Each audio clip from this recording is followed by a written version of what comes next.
2017 விண்வெளியில் இருந்து இந்தியாவின் நிலத்தடி நீர் மெதுவாக மறைந்து கொண்டிருப்பதை யாரோ பார்த்து கொண்டிருந்தார்கள்.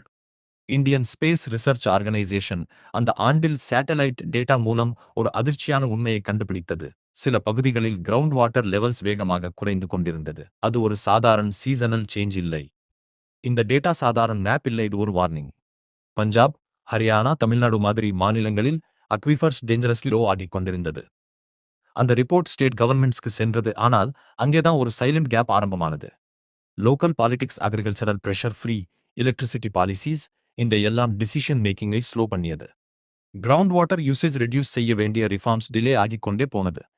மீன்வைல் ஃபார்மர்ஸ் இன்னும் போர்வெல் டீப்பர் போட ஆரம்பிச்சாங்க. ஒவ்வொரு பம்பும் ஒரு இன்விசிபிள் கவுண்டவுன் மாதிரி. இந்த வார்னிங்கை சீரியஸ்லி எடுத்திருந்தால் என்ன ஆகும்? அல்லது இது இன்னும் பெரிய கிரைசிஸ்க்கு ஆரம்பமா? ஏன்னா ஒரு நாள் நீர் இல்லாம போனால் அது ஒரு ரிசோர்ஸ் ப்ராப்ளம் மட்டும் இல்ல, அது ஒரு நேஷனல் செக்யூரிட்டி கிரைசிஸ் ஆக மாறும்.